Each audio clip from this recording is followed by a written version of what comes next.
자, 반갑습니다. 우리가 아마 지난 시간까지는 흥선대원군 내용을 봤었죠.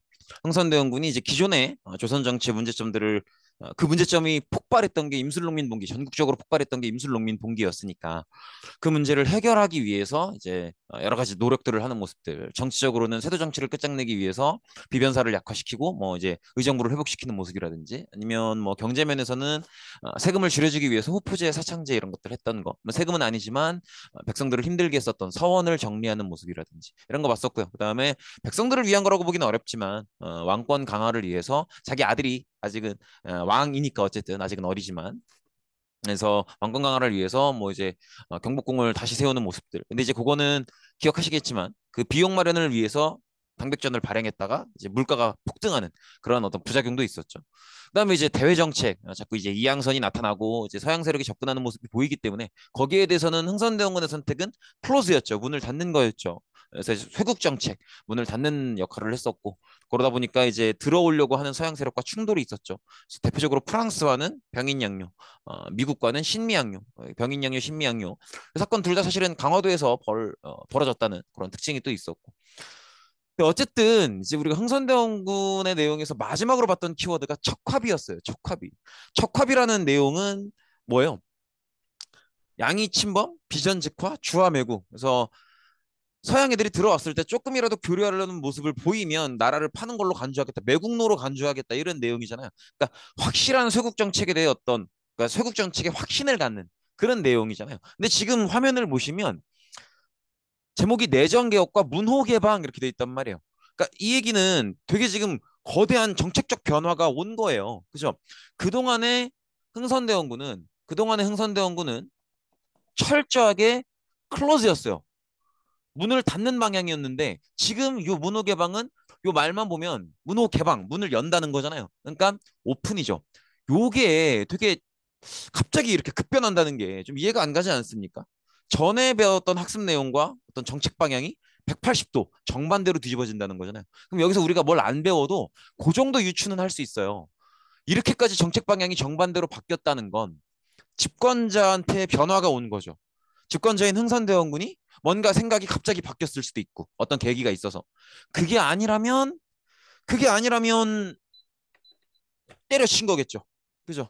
그래서 흥선대원군이 생각이 바뀌었나? 아니면 흥선대원군이 그만두었나? 그런 생각을 해볼 수 있을 거예요. 근데 우리가 직전까지 배웠던 게 척화비인 걸로 봐서는 척화비는 나라의 문을 닫는 것, 쇄국 정책에 자신감을 갖는 내용이었잖아요. 이게 맞아, 나라의 문은 닫아야 돼 하는 게 쇄국 정책이었기 때문에 그런 생각을 가졌던 흥선대원군이 갑자기 생각을 바꿀 거라고 기대하기는 어렵죠.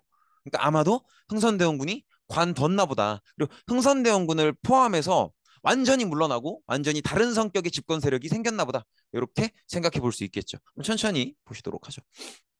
일단은 우리가 예상했던 대로 흥선대원군이 물러나요. 흥선대원군이 물러나는데 이 계기가 있었어요.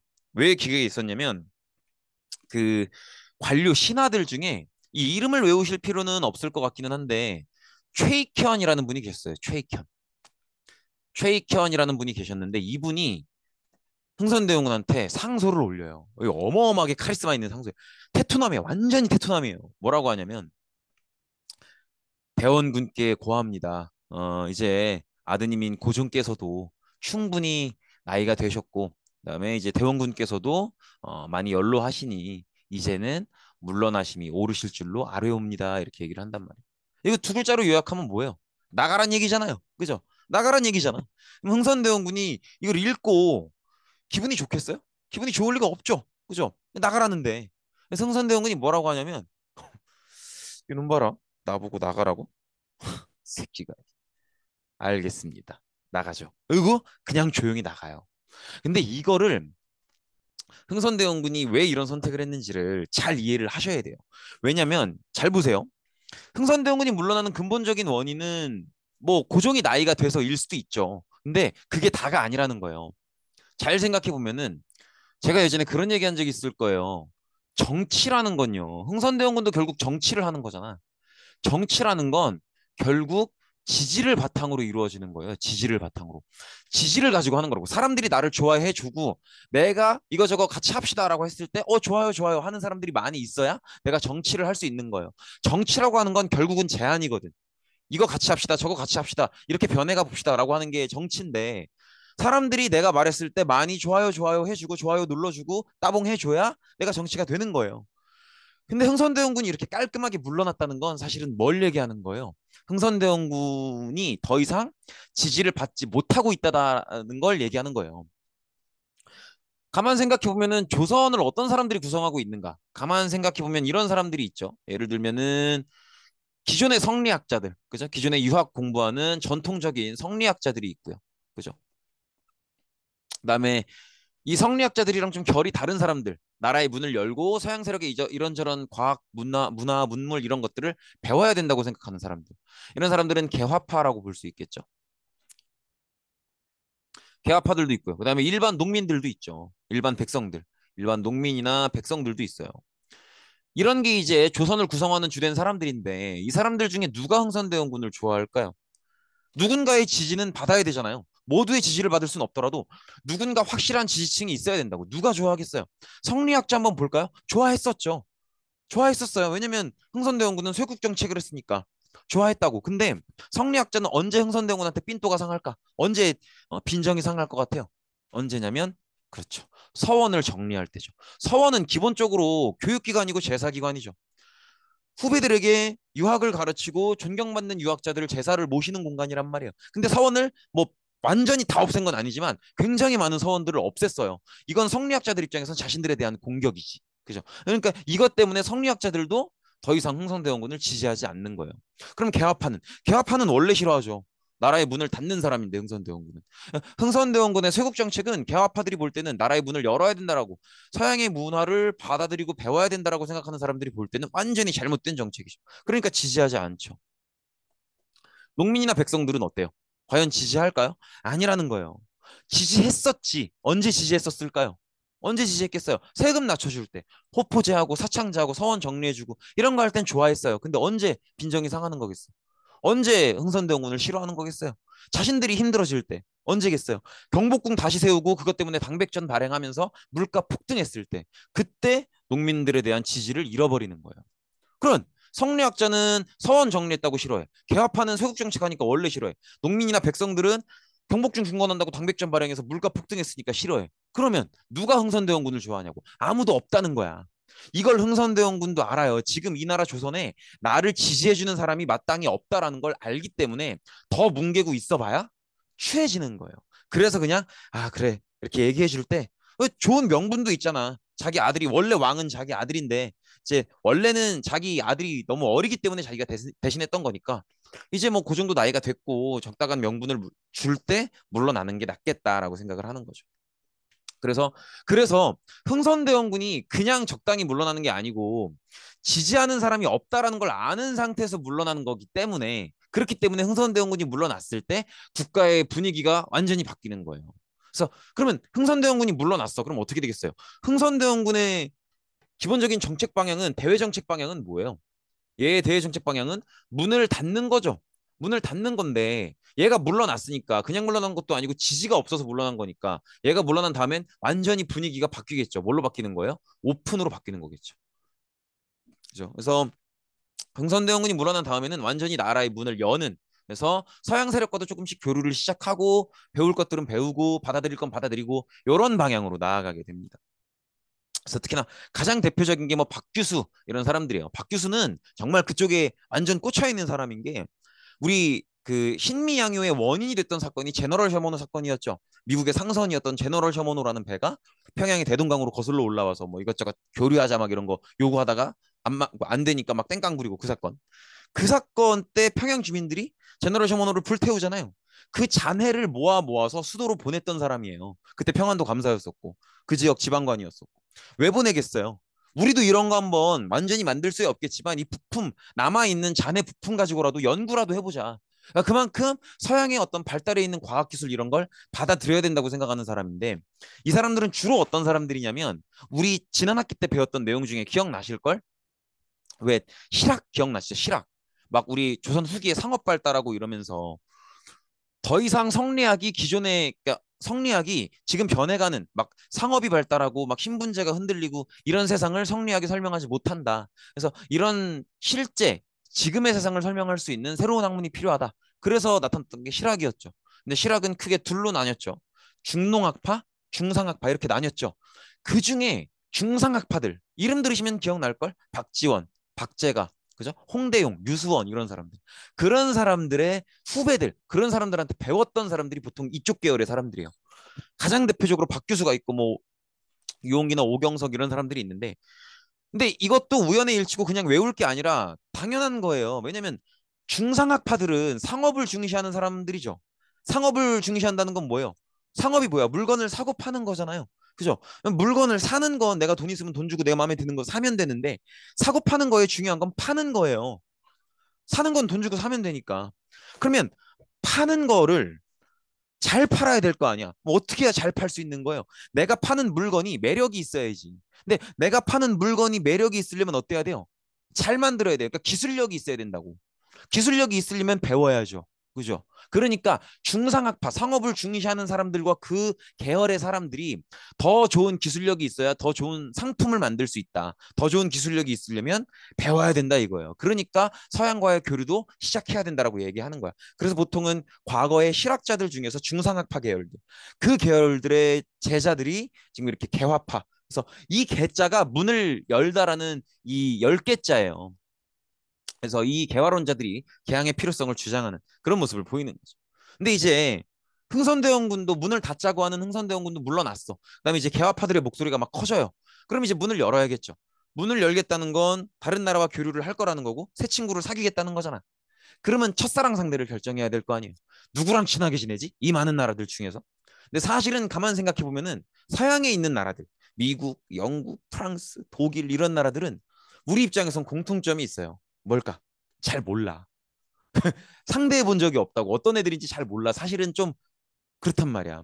근데 우리가 친해지려면 우리 입장에서는 조건이 있죠. 우리보단 기술력이 나아야 될 거 아니야. 그런 나라들 중에서 골라야 되는데 그들 중에서 정말 서양에 있는 나라들은 너무 멀고 잘 몰라. 그러면 우리가 좀 그래도 잘 알던 나라들 중에서 우리보단 기술력이 나아 보이는 나라를 찾고 있는 거죠. 근데 그 중에 눈에 보이는 게 사실은 일본인 거예요. 그리고 일본도 이 기회를 놓치지 않아요. 그래서 일본이 뭘 일으키냐면 운요 사건이라는 걸 일으켜요. 운요 사건, 운요가 끝에 호자 들어가니까 뭔지 아시겠죠? 이거 배예요, 배. 이거 배인데, 이거 여기 사실 좀 할 얘기가 많아요. 보시면 딱 봐도 배가 사이즈가 우리가 그동안의 조선의 배랑은 완전 다르죠. 각이 다르잖아. 벌써부터 이거 그냥 사진만 주면은 서양에서 만든 배라고 믿을 것 같지 않아요? 그죠? 그러니까 그냥 이 이미지 자체가 일본이 기술력만큼은 이제는 서양 비슷하게 가고 있다라는 걸 보여주는 거죠. 더구나 사실은 이 사진에서 좀 주목해서 보셔야 될 게 요거예요, 요거. 그죠? 요거 뭐겠어? 요 굴뚝이에요. 여기서 연기가 이렇게 나온다고. 여기서 연기가 나온다는 의미가 뭘 것 같아요? 이거 증기선이에요. 작년에 배웠던 거 기억나죠? 산업혁명의 상징이 되는 기술, 증기기관. 물을 끓여서 그 끓어 올라오는 힘으로 터빈을 돌리는. 그죠? 증기기관을 배에 넣어서 그 힘으로 배가 가게 하는 게 증기선이죠. 그러니까 일본이 이 운요를 만든 게 증기선 기술로 만든 거니까 일본이 배를 만드는 기술이 이제는 서양에 근접해 가고 있는 거예요. 그럼 이제 운요 사건이 뭐냐? 이 배를 어떻게 하냐면 별거 아니야. 운요 사건 별거 아니고요. 보시면 이런 거예요. 우리나라가 이렇게 있잖아요. 그러면 운요를 우리나라 가까이에 이렇게 띄워요. 해안가에서 보일 만큼 가까운 자리에 띄워. 그럼 사람들이 보겠지. 저게 뭐야? 저거 이항선 아니야? 저 서양 애들이 보냈는데 아니래. 일본이 만들었대. 그럼 이거부터가 사실은 벌써 위축감이 들죠. 일본이? 이런 생각이 들죠. 근데 이거를 천천히 나라를 한 바퀴 돌면서 사람들한테 다 보여주는 거예요. 그러니까 사실은 이거부터가 겁매기는 거죠. 그리고 어디로 가냐면 또, 또 강화도로 갑니다. 강화도. 그죠? 또 강화도로 가요. 강화도로 가서 이제 이 강화도에 조선의 신하들이 있어요. 조선의 신하들을 일부러 초청을 하는 거야. 초청을 해서 우리가 굉장히 멋있는 거를 보여주겠다라고 하면서 강화도 섬에서 반대쪽 방향으로 딱 조준을 한 다음에 배에 있는 포를 빵빵 쏘는 거예요. 이것도 뭐 하는 거예요? 이것도 사실은 겁먹이는 거죠. 야, 우리 이런 거 있어. 니네 있어? 확, 씨. 맞짱 뜨면 이길 수 있겠어? 이런 거 보여주는 거라고요. 사실은. 말은 친절하게 하지. 왔다시와 일본에서 왔고 우리가 멋있는 거를 보여줄게 맛이다. 이러면서 이렇게 빵빵 쏘는 거라고. 그러면 이제 우리는 겁을 먹겠죠. 우리가 한참 겁먹은 상태에서 일본 애들이 무슨 얘기를 하냐면 우리 일본이랑 교역을 합시다. 무역을 합시다. 이런 얘기를 해요. 근데 우리 입장에서는 사실은 운요 보고 겁도 먹었고 일본이 이 정도면은 다른 나라들은 어떻겠어요? 그러니까 이제 겁도 먹었고 그리고 일본 하면은 우리보다 기술력도 한참 앞서는 것 같은데 다른 서양 애들은 아예 모르는 나라인데 일본은 그래도 오랫동안 알고 지낸 나라고 이런 게 있으니까 그래 그냥 그러면 첫 조약은 일본이랑 맺자 이렇게 되는 거죠. 그래서 일본이랑 최초의 근대적 조약을 맺게 됩니다. 정식 명칭은 조일 수호조규라고 하고요. 흔히 이제 강화도 조약이라고 부르죠. 그렇게 보면은 강화도에서 한 일이 되게 많은 거예요. 그죠? 강화도에서 뭐 예전엔 병인양요, 신미양요도 있었고 이제 최초의 근대적 조약인 강화도 조약도 여기서 처음 맺는 거죠. 그렇게 보시면 되겠고요. 요게 이제 강화도 조약의 조항들이에요. 조항들인데 너무 많죠. 좀 많긴 한데요. 요거를 당연히 다 외우라고는 안 해요. 많으니까. 근데 네 개나 되네요. 그죠? 근데 좀 제가 부탁을 드리는 건 이 네 개를 다 외우기보다는 하나하나 보긴 하겠지만 두 개만 골라가셨으면 좋겠어요. 일단 먼저 보면 자, 기억 봅시다. 조선을 자주국으로 규정. 근데 저 얘기가 되게 웃긴 거. 일단은 자주국이 뭘까요? 자주국. 자주국이라 자주국은 자주하는 나라가 자주국이에요. 근데 자주라는 게 뭐냐면 근데 유전리하게 한다 이게 아니고 자주는 스스로 자자의 주인 주자예요. 내가 주인인 그죠? 그 나라의 주인이 그 나라인 나라가 자주국이야. 그러니까 그 나라의 정치나 어떤 결정 이런 것들을 그 나라 스스로가 하는 다른 나라의 간섭을 받지 않는 그런 나라가 자주국이에요. 근데 이 조항이 첫 번째 조항으로 들어오는 거예요. 심지어 저 조항은 일본이 제안해서 넣은 조항이에요. 그러니까 이 문장을 우리가 해석을 해야 돼. 저 문장을 내용만 보면 조선은 자주국이다. 이거는 사실 그렇지 않아. 우리가 해야 되는 얘기 아니야. 너무 당연한 얘기이기도 하고 해도 우리가 해야 되는 얘기 같잖아요. 근데 일본이 제안했단 말이에요. 왜? 왜지? 왜일까요? 그렇게 해석해 볼 수 있겠죠. 그러면은 일본 눈에는 아마도 조선이 자주국처럼 보이지 않았나 보다. 어떤 나라의 간섭을 받고 있는 것처럼 보였나 보다. 그죠? 어디겠어요? 청입니다. 중국 청나라. 작년이 아니죠. 지난 학기에 배웠던 거 기억하실지 모르겠지만 청나라가 생기고 얼마 안 되고 나서 우리나라랑 경자호란이라고 맞짱 뜨죠. 우리가 졌잖아요. 그 뒤로 우리가 청나라한테 완전히 뭐 정복당하고 이런 건 아니지만 일정한 간섭을 받아왔죠. 그러니까 일본은 그 얘기를 하는 거예요. 그래서 이제 분명히 해두자 이거예요. 그래서 저 얘기는 너네 청나라 간섭받는 나라? 아니지. 아니잖아. 너네는 청나라 간섭받는 나라가 아니야. 근데 사실은 청나라 간섭받는 나라가 아니다라는 얘기를 원래는 누가 해야 돼요? 우리가 해야지. 근데 이 얘기를 누가 하고 있어요? 일본이 하고 있죠. 왜? 얘들의 진심은 뭐겠어요? 너네 청나라 간섭받는 나라 일단 아니고 사실은 내가 간섭하고 싶어. 이 얘기인 거죠. 그죠? 이 얘기를 일본이 한다는 건 청나라를 쫓아내고 자기들이 간섭하고 싶다는 거예요. 그러니까 사실 기억 조항은 우리가 결국은 나중에 일본의 식민지가 되잖아요. 일본이 우리를 차지하고 싶어 한다는 그런 어떤 마음을 살짝 보여주는 그런 플러팅이라면 플러팅이고 그죠? 그런 어떤 예고편에 해당하는 플러팅에 해당하는 그런 조항이라고 볼 수 있어요. 그다음에 3개항 개항은 개항지를 설정하는 거예요. 그러니까 이제 일본 상인이 우리나라랑 교역을 할 때 우리나라에 들어와서 교역할 때 우리나라에 어느 항구로 들어올 수 있을지 그리고 어디서 장사할 수 있는지 그걸 정하는 거예요. 그래서 인천, 원산, 부산 이렇게 얘기하는데 여러분들이 저 세 지역을 다 외우실 필요는 없어요. 근데 제 바람은 그런 건 있어요. 인천, 원산, 부산 이렇게 외울 필요는 없는데 보통 그냥 드려요. 만약에 문제가 나와도 인천, 원산, 부산 이렇게 준단 말이에요. 그러면 저걸 보고 왜 하필 부산인지, 왜 하필 인천인지 정도는 안 배워도 추론이 됐으면 좋겠어. 사실은. 왜 하필 부산이겠어요? 일본이랑 조약을 맺는데 개항지를 세 군데 정하는데 그 중에 하나가 부산이란 말이에요. 왜? 가까우니까. 그러니까 주요 상거래는 다 저기서 이루어지는 거죠. 가까우니까. 그럼 인천은 가깝지도 않은데 왜? 인천은 왜? 그쵸. 수도랑 가깝죠. 우리의 수도랑 가깝잖아요. 그래서 일본이 어떤 인천을 통해서 우리나라에 대해서 정치적 압력을 가하고 싶기 때문에 인천을 열어달라고 하는 거예요. 그 다음에 원산은 동해상에서 어떤 군사적 이익을 차지하기 위한 목적이 커요. 그래서 군사적인 목적이 있고 아무튼 저 세 도시를 외울 필요는 없지만 만약에 누가 이렇게 보여준다면 추론은 했으면 좋겠다라는 거고요. 그다음에 치외법권은 좀 중요해요. 치외법권은 사실은 한자를 알면 그 뜻을 이해하는 게 좀 더 편하거든요. 한번 써드릴게요. 이 한자로 쓰는 걸 외울 필요는 없는데 다스릴 치자에 바깥 외자에 법자에 어, 권한 권력 권자를 써요. 그러니까 치외 다스리는 지역의 바깥 지역을 얘기해요. 일본 입장에서 다스리는 지역, 통치하는 지역의 바깥 지역인 거예요. 그럼 봐봐.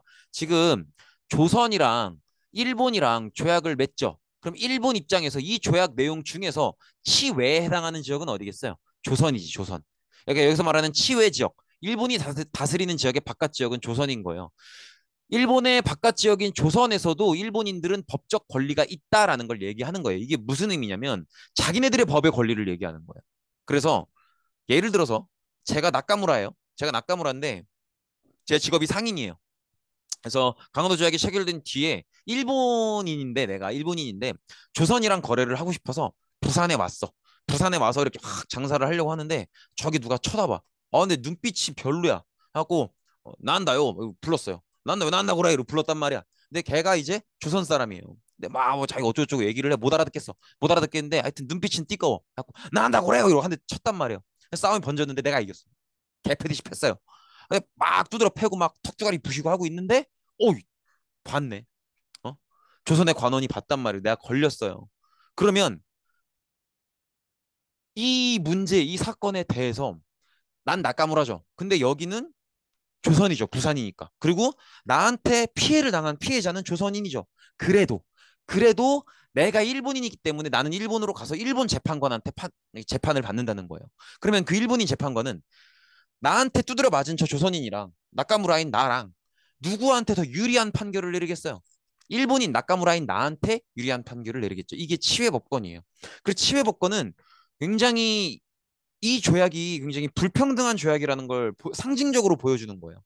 그렇기 때문에 치외법권은 사실은 우리나라가 일본이랑 최초의 조약을 맺고 나서 그 뒤에도 굉장히 여러 나라들과 조약을 체결하거든요. 근데 그때 다 들어가 있어요. 치외법권은 반드시 조항을 넣어야만이 너무너무 유리한 조항이기 때문에 다 들어가 있습니다. 물론 이제 상호적이에요. 우리나라도 치외법권을 인정받아요. 근데 상식적으로 일본이 더 훨씬 더 힘이 세고 일본이 더 우리한테 겁을 매긴 상태에서 맺는 조약인데 일본인이 하는 나쁜 짓이 많겠어요? 우리가 하는 나쁜 짓이 많겠어요? 그러니까 일본 애들이 들어와서 나쁜 짓 할지도 모르니까 그때를 대비해서 넣어놓는 조항이에요. 그러니까 굉장히 불평등한 조항이죠. 그래서 치해법권 굉장히 중요합니다. 그다음 해안 측량권은 말 그대로죠. 해안이면 바닷가죠. 측량은 재는 거예요. 그죠? 그래서 그 이제 해안 측량권이라고 하는 건 한반도의 바닷가들을 측정할 수 있는 권리를 얘기해요. 예를 들어서 그 해안가 어느 지역의 해안가가 모래사장으로 돼 있는지 아니면 뭐 암석으로 돼 있는지 아니면 갯벌로 돼 있는지 이런 것들을 측량, 측정할 수 있는 권리를 얘기하는데 요 권리를 가져가는 이유는 나중에 언젠가 일본이 조선의 바다를 이용하고 싶다라는 거죠. 거기다 항구를 만들든 아니면 뭐 이제 어업을 하든 뭘 하든 간에 그런 얘기인데 네 개를 쭉 말씀을 드렸는데 이 중에 제일 중요한 거 두 개 고르라면 다 외우기가 부담스러워서 두 개만 가져가겠다. 그럼 뭐 고르겠어요? 그쵸. 일단 첫 번째 기억 자주국 조항을 가져가셔야 돼요. 조선을 자주국으로 규정. 저거는 아까 말씀드린 것처럼 일본이 언젠가 조선을 차지하고 싶다라는 예고편에 해당하는 그런 내용이기 때문에 반드시 가져가셔야 됩니다. 사실은 이 조약에 담겨 있는 일본의 의도도 볼 수 있어요. 조선에 들어와 있는 청나라의 간섭을 밀어내고 자기들 일본이 조선을 차지하고 싶다라는 어떤 의도를 보여주는 거죠. 그다음에 두 번째로 꼭 가져가셔야 될 게 치외법권. 이 조약이 굉장히 불평등한 조약이다라는 거. 그다음에 일본 그 이후에 맺는 다른 여러 나라들과의 조약에도 다 들어가 있는 조항이기 때문에 굉장히 치외법권은 반드시 꼭 중요하게 챙겨 가셔야 됩니다. 일본인이 우리나라에 들어와서 우리나라 사람을 상대로 범죄를 저질러도 일본 재판관한테 재판받는다는 이 조항 반드시 꼭 가져가시고요. 그다음에 부속 조약을 보시면 어, 사실 부속 조약은 노란색이 아니죠. 그러니까 강화도 조약의 부속 조약으로서 중요하다라는 게 아니에요. 그냥 한번 보고 넘어가시면 되는데 한번 하나하나 읽어보면 개항장에서 일본 화폐 사용을 허용한다 이런 얘기가 있죠. 요거는 간단한 얘기예요. 일본 애들이 쓰는 돈을 우리나라에 갖고 들어와도 우리나라의 개항장 있죠. 인천, 원산, 부산 여기서만큼은 쓸 수 있다는 거야. 그러니까는 일본 애들이 우리나라로 장사하러 올 거면 뭐를 안 해도 된다는 거예요? 환전을 안 해도 된다는 거지. 자기네들 돈 갖고 들어와서 써도 된다는 거예요. 근데 이것도 사실은 우리 입장에서는 일본의 화폐, 일본의 경제가 우리의 침투하는 과정이기 때문에 사실 보기 좋은 모습은 아닙니다. 근데 어쨌든 일본 상인의 편의를 봐주기 위해서 일본 애들이 환전을 따로 안 하고 조선 돈으로 따로 안 바꾸고 그냥 자기네들 쓰던 돈, 엔화 그걸 그냥 들고 갖고 들어와서 장사를 해도 된다라고 허락을 해주는 거고요. 니은은 좀 보셔야 돼요. 니은은 좀 보셔야 되는데 강화도 조약의 부속 조약으로서 중요하다는 게 아니고 그냥 이 개념 자체를 이해하시는 게 중요해요. 보시면 하나하나 문장을 천천히 볼게요. 일본으로의 곡물 유출을 무제한 허용하겠다. 말뜻은 알겠죠? 곡물이면 뭐 대표적으로 쌀 같은 거잖아요. 그러면 그냥 쌀이라고 합시다. 쌀이 제일 대표적이니까 쌀이라고 하면 이 문장에 담겨 있는 의미를 해석해 보자는 거예요. 일본으로의 곡물 유출을 무제한 허용하겠다. 이 얘기는 무슨 얘기야? 일본이 우리나라로부터 쌀을 얼마든지 사가도 된다는 거죠. 예를 들어서 우리가 한 해 쌀 생산량이 막 한 100만 톤이라고 쳐요. 그러면 우리도 그래도 한 5만 톤, 10만 톤은 남겨놔야 우리 백성들이 먹을 거 아니에요. 근데 그런 거 제한 없이 그냥 다 사가도 된다는 거예요. 안 좋은 조항이지 우리 입장에서는 우리 백성들이 먹을 식량이 떨어지는 거니까 무제한 다 가져간다 그러면 그죠? 근데 일본이 저 조항을 요구한 이유가 있을 거 아니에요. 그걸 봐야 돼요. 일본이 저걸 왜 원했겠는가? 그냥 일본 놈을 나쁜 놈이라고 치부할 게 아니라 일본이 어떤 요구나 정책을 했으면 걔들이 그걸 왜 원할까를 봐야 돼요. 봐봐요. 일본으로의 곡물 유출을 무제한 허용하겠다. 그럼 일본이 아마도 우리나라한테서 쌀을 많이 가져가고 싶은가 봐요. 그럼 여기서 우리가 알 수 있는 건 아마도 일본이 쌀이 부족하거나 더 필요한가 보다. 둘 다예요. 일본은 쌀이 부족하기도 하고 더 필요합니다. 왜죠? 일본은 쌀이 생산이 안 되나? 아니에요. 일본은 기본적으로 영토가 우리나라 남북한 합친 것보다 더 넓어요. 그리고 기본적으로 뭐 물론 홋카이도 지역은 춥지만 우리보다 기본적으로 남쪽에도 땅이 있고 이렇게 우리랑 위도대가 비슷하기 때문에 농사가 안 되는 데가 아니에요. 오히려 일본 쌀이 우리 쌀보다 더 유명해요. 그럼 쌀을 생산을 이미 많이 하는 나라인데 왜 난데없이 갑자기 이렇게 쌀을 달라 그러냐고. 첫 번째 이유는 뭐냐면, 근데 이건 여러분들이 사실 이미 알 수 있어요. 일본은 지금 어때요? 서양의 기술을 많이 받아들였죠. 그 얘기는 무슨 얘기예요? 산업혁명이 어느 정도 진행되고 있는 나라라는 거예요. 그죠? 근데 우리가 작년에 배울 때 산업혁명 하면 뭐만 기억해달라 그랬어요? 공장만 기억해달라 그랬죠. 공장. 그러니까 그 얘기는 무슨 얘기야? 일본도 산업혁명이 진행되고 서양 기술을 받아들이면서 뭐가 생기고 있는 거예요? 일본에 많은 공장들이 생기고 있는 거예요. 공장이 생기면 그 안에 뭐가 있습니까? 노동자들이 있죠. 노동자들이. 그죠? 노동자들은 그냥 생기나? 노동자들은 뭐 이렇게 생산 이러면 딱 생기는 거예요? 아니죠. 기존에 있던 사람들이 노동자가 되는 거예요. 그럼 기존에 어떤 사람들이 노동자가 될까? 그렇죠. 농민들이나 그 아들들이 노동자가 된다고. 그 얘기는 무슨 얘기예요? 농민들의 숫자가 줄어든다는 거죠. 일본 내부에서 첫 번째로 일본 내부에서 농민들이 노동자가 되기 때문에 농민들의 숫자가 줄어들어요. 농민들의 숫자가 줄어들면 농업 생산량, 즉 쌀의 생산량이 줄어들 수밖에 없죠. 이게 첫 번째 문제예요. 그다음에 두 번째. 첫 번째는 왜 쌀이 부족한가에 관한 내용이고 두 번째 쌀이 왜 필요한가. 물론 부족하니까 필요하겠지만 하나의 이유가 더 있어요. 일본이 산업혁명에 들어갔죠. 근데 그렇다고 해도 아무래도 아직은 산업혁명 초기니까 서양 국가들보다는 기술력이 조금 부족할 거 아니에요. 예를 들어서 뭐 미국, 영국, 프랑스 이런 나라들보다는 조금 떨어지겠죠. 그럼 일본 입장에서는요. 제품을 만들었어. 일본 공장에서 제품을 만들었는데 아직은 퀄리티가 미국, 영국 제품보다는 떨어진단 말이에요. 그래도 세계 시장에 나가서 사달라고 해야 돼요. 이거 저희 제품이 솔직히 말하면 미국이나 영국 제품보다 우리가 조금 요것도 좀 기능이 떨어지고 요것도 조금 부족하고 요것도 좀 잘 안 됩니다. 하지만 그래도 요거는 매력적이니까 사주세요 구다사이 해야 돼요. 그죠? 그러면은 일본 제품은 기능적으로 혹은 기술적으로 떨어지는데 어떤 면이 매력이 있어야 될까요? 어떤 면을 매력으로서 제시할 수 있을까? 어떤 면을 제시해야 이거는 괜찮지 않습니까? 사주세요 구다사이 이게 돼야 되는데 어떤 면이 있을까요? 그렇죠. 가격이죠. 가격. 싸야 돼. 물건이 구린데 사달라고 할 거면 싸기라도 해야죠. 그죠? 근데 물건이 싸다는 건 그 물건을 만들 때 들어가는 비용이 적다는 거예요. 근데 물건을 만들 때 들어가는 비용이라는 게 결국 두 가지라고. 원료값, 그다음에 그 만드는 노동자들의 월급, 임금. 그죠? 둘 중에 원자재값, 원료값, 그다음에 이거 만드는 노동자들의 임금. 둘 중에 줄이기 좋은 게, 줄이기 편한 게 뭐겠어요? 노동자의 임금이라고. 원자재 값은 막 원자재의 일부는 해외에서 사오기도 하고 이렇기 때문에 줄이기가 쉽지 않아요. 결국은 노동자들의 임금에서 줄여야 되는데 그럼 노동자들이 싫어할 거 아니에요. 노동자들이 싫을 때 싫더라도 받아들일 수 있게 만들어 줘야죠. 그러면 노동자들이 월급이 적더라도 먹고 살 만하게 만들어 줘야 돼요. 그러면 노동자들이 월급이 작아도 먹고 살 수 있으려면 어때야 돼요? 쌀값이 싸야죠. 쌀값이 굉장히 싸야 월급이 적어도 그 월급 가지고 쌀 사 먹고 살 수 있는 거지. 그러려면 쌀값이 싸야 되고 쌀값이 싸려면 쌀이 많이 필요하다는 거죠. 근데 아까 얘기했던 것처럼 많은 농민들이 노동자로 넘어갔기 때문에 농민 숫자가 줄었고 농업 생산량이 줄어드는 거죠. 그렇기 때문에 쌀이 필요한 거예요. 쌀을 들여와야 되는 거야. 어디서? 우리나라에서. 이해되시겠죠? 근데 제가 이 얘기를 길게 드리는 이유가 뭐냐면 앞으로 일본은 꾸준하게 우리한테 쌀을 계속 원할 거예요. 그래서 일본이 기본적으로 우리한테 쌀을 계속 원하고 있다는 걸 알고 계셔야 되고 그 이유 구조가 이렇다라는 거. 이해되시겠죠?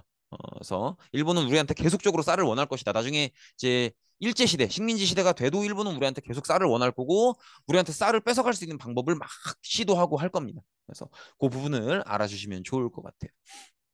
그다음에 무관세, 그 무관세 얘기하기 전에 이것저것 어려우면 그렇게 생각하셔도 돼요. 우리가 작년에 배웠던 거 생각해 보면은 식민지를 왜 만드는가? 식민지를 만들어서 원하는 게 뭔가? 두 가지였죠. 값싼 원료, 그다음 상품 시장. 근데 사실 그러면 일본이 우리를 식민지로 만든다고 하면 사실 우리나라한테서 값싼 원료와 상품 시장을 원하는 걸 텐데 상품 시장이야 그렇다 쳐도 우리나라에서 가져갈 만한 원료라고 하는 게 마땅히 뭐 별로 없죠. 별로 없잖아. 그러니까 이제 쌀이라도 가져간다. 그렇게 생각하셔도 뭐 무리는 아닙니다. 네, 그렇게 보시는 것도 괜찮아요. 그다음에 무관세 무항세인데 일단은 그건 눈치채지죠. 앞에 없을 무자. 그죠? 무관세나 무항세나 앞에 무자는 없을 무자예요. 근데 무항세는 어 항세가 항구 이용 수수료예요. 항구를 이용하는 수수료. 그러니까 원래는 부산항이든 인천항이든 원산항이든 항구를 썼으면 그만큼의 수수료를 내야 돼. 근데 그걸 면제해 주겠다는 거죠. 그다음에 무관세는 관세 아시죠? 기억나요? 관세? 관세 언제 걷는 거랬어요?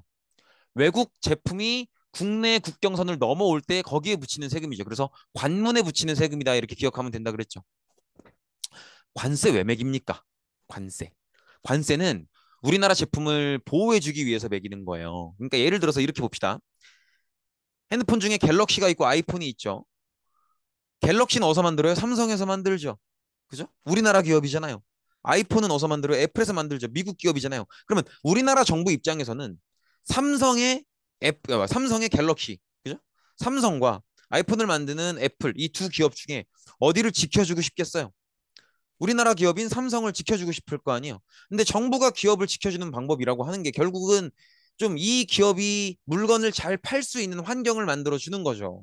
근데 그 기업의 기술력이나 뭐 디자인 이런 거는 정부가 할 수 없는 거고 정부가 할 수 있는 건 뭐냐면 사람들이 그래도 갤럭시를 좀 사고 싶어 하게 만들려면은 그죠? 갤럭시가 아닌 다른 제품들의 가격을 조금 더 비싸게 만들어 주는 거지. 그래서 아이폰 같은 외국 제품에 관세라는 이름의 세금을 붙이면 그 제품이 조금 더 가격이 오를 거 아니에요. 그러면 관세가 안 붙은 우리나라 제품인 갤럭시는 조금 더 싸겠죠. 이런 식으로 우리나라 제품이 잘 팔릴 수 있는 환경을 정부가 만들어 주는 거예요. 우리나라 기업을 지키기 위해서. 그래서 하는 게 관세예요, 관세. 근데 관세를 지금 강제로 면제하는 거죠. 그런 모습을 볼 수 있죠. 그래서 굉장히 전반적으로 굉장히 불평등한 조약이다라는 걸 볼 수 있고요. 영향은 뭐겠어요? 당연히 이게 사실은 지금 아까 보시면 알겠지만 굉장히 불평등한 조약이잖아. 근데 불평등한 조약일 수밖에 없어요. 일단은 첫 번째로 우리가 일본보다 약하고 우리가 쫄아서 맺은 조약이죠. 그러니까 당연히 불리할 수밖에 없죠. 그리고 두 번째로 최초의 근대적 조약이래잖아요. 그럼 우리가 이걸 해본 적이 없는 거예요. 경험이 없다고. 그러니까 어떤 조항이 우리한테 어떻게 불리하고 어떻게 유리하고 이걸 아직은 잘 몰라요. 봐도 해석이 안 된단 말이야. 그러니까는 더 불평등한 조약을 맺은 것도 있어요. 그러니까 우리가 약해서이기도 하고 잘 몰라서이기도 하고 그런 면들이 있다라는 거. 근데 어쨌든 간에 이렇게 불평등한 조약을 맺었기 때문에 우리 입장에서는 강화도 조약을 체결하고 나서 더 상황이 안 좋아질 수밖에 없죠. 더 사람들이 먹고 사는 게 힘들고 장사가 더 잘 안 되고 이런 모습을 겪을 수밖에 없는 거예요. 그리고 일본을 시작으로 다른 나라들과도 조약을 쫙 맺어요. 막 이런저런 조약을 맺는데 어, 쭉 맺고 보니까 꼭 들어가는 조항이 있어요. 그게 뭐겠어? 일본을 포함해서 어떤 나라든 꼭 들어가는 조항이 있어요. 그게 아까 얘기했잖아요. 그죠? 치외법권입니다. 그죠? 그 나라 사람의 범죄는 그 나라 가서 그 나라 재판관한테 재판받는다. 그죠? 치외법권이 꼭 들어가고, 그리고 일본은 이걸 못 넣었는데 다른 나라들, 미국이나 영국이나 프랑스 이런 나라들은 꼭 넣는 조항이 있어요. 그게 뭐냐면 최애국 대우예요. 최애국 대우. 이거 중요해요. 이거 꼭 아셔야 됩니다. 최애국 대우라는 건 뭐냐면 이런 거예요. 봐봐. 말을 보자. 최애국 대우. 사실은 이걸 한자를 봐서 그 의미를 추측을 해야 돼요. 대우라는 건 그 대우를 해주겠다는 거죠. 이만큼 대우해주겠다라는 거고, 국은 나라 국제할 거고. 그럼 최해 이걸 알아야 되는데, 최해가 뭐냐? 최해. 최는 가장 최자죠. 너 최고야. 그죠? 해는 최해 이행시죠. 봐. 최해. 최고의 혜택. 그죠? 그래서 최국 대우라고 하는 건 나랑 조약 맺는 이 나라한테 최국 대우 조항이 들어가 있으면 그 나라한테 항상 다른 어떤 나라보다 가장 좋은 혜택을 유지해 주겠다는 거예요. 너한테 제일 잘해 줄게. 너한테 가장 좋은 혜택을 줄게. 이게 최국 대우예요. 그래서 어떤 식으로 적용이 되냐면 예를 들어서 이런 거야. 우리가 처음에 A라는 나라랑 조약을 맺었어요. 근데 이때 이 A라는 나라랑 조약을 맺을 땐 최혜국 대우 조항이 들어가 있어요. 그리고 A라는 나라랑 조약을 맺을 때 매겼던 관세가 50%예요. 근데 예를 들어서 A라는 나라의 기업이 100만 원짜리 물건을 팔고 싶어요. 근데 관세가 50%야. 그러면 A라는 나라 기업의 100만 원짜리 상품이 우리나라로 들어오면 얼마에 팔리겠어요? 최소 150만 원에 팔리겠죠. 이해되시겠죠? 그런데 그리고 한 1, 2년 지나서 한 1년, 2년 지나서 B라는 새로운 나라와 조약을 맺게 됐어요. 근데 B랑은 얘기가 잘 돼서 B한테는 관세를 30%를 매길 거예요. 그러면 B네 회사가 100만 원짜리 물건을 우리한테 와서 판다고 하면 얼마에 팔겠어요? 130만 원에 팔겠죠. 이때 보세요.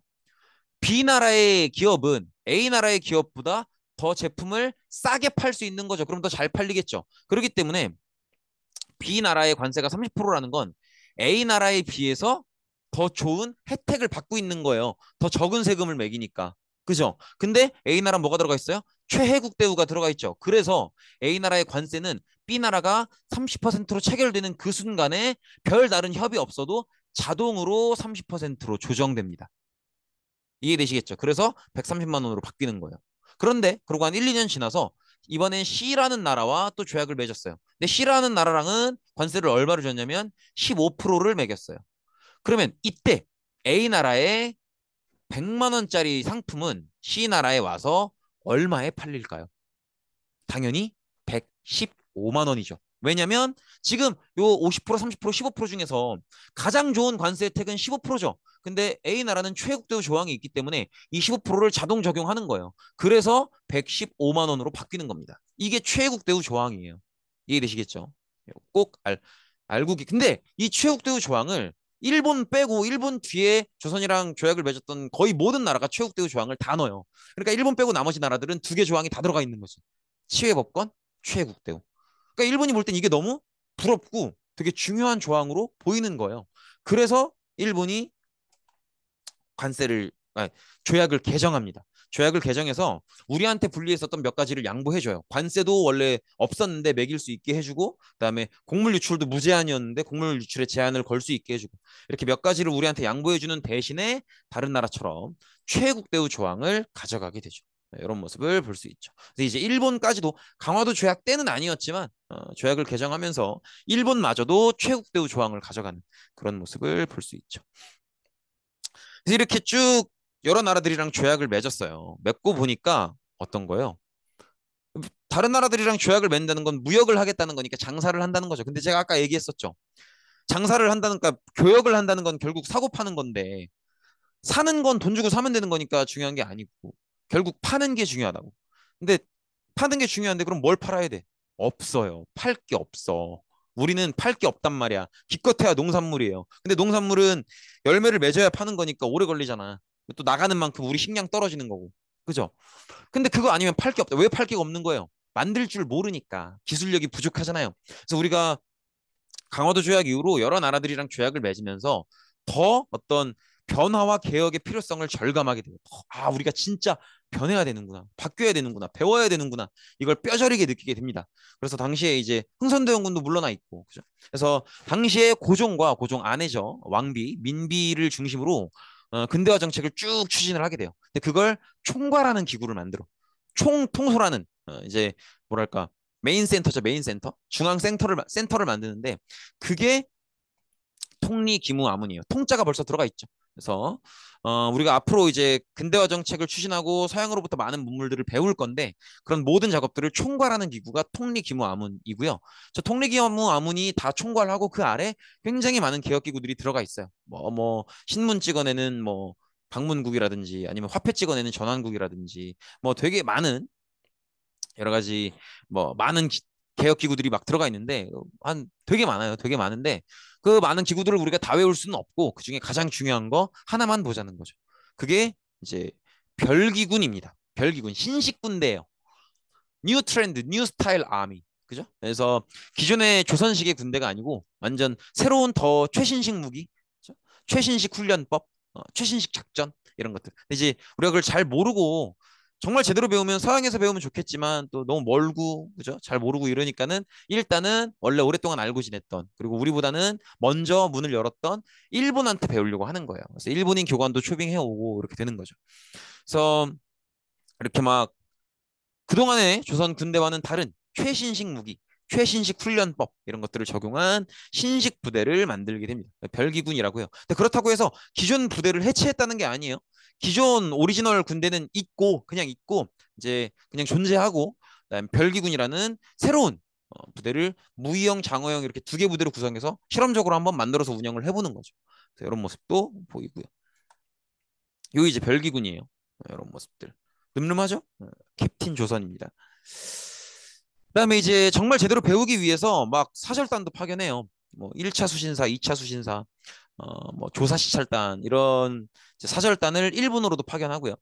1, 2차 수신사는 사실은 배우기 위해서 보낸 거라기보다는 그동안의 일본과의 조약들이 우리 입장에서 너무 불평등했기 때문에 이거 고쳐달라고 보내는 거예요. 고쳐달라고 보내는 건데, 근데 안 고쳐주죠? 고쳐질 리가 없죠. 자기들 원하는 대로만 개정하죠. 최욱대우 넣어주고 막 이런 거. 근데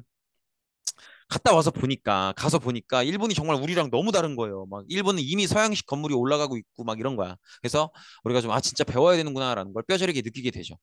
그래서 정말 배우기 위한 목적으로 보냈던 게 이제 조사시찰단이라고 보시면 돼요. 그렇게 보시면 되겠고, 그다음이 이제 영선사죠. 영선사는 청나라에 파견을 했던 건데,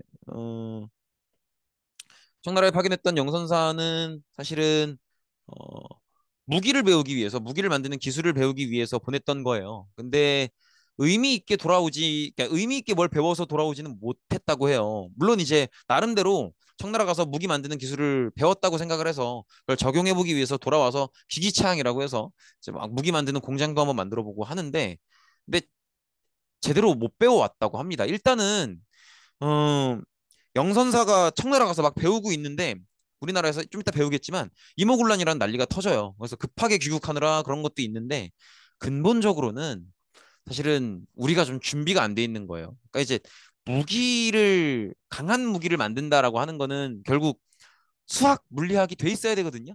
근데 이제 우리가 그 기본이 너무 없는 거죠.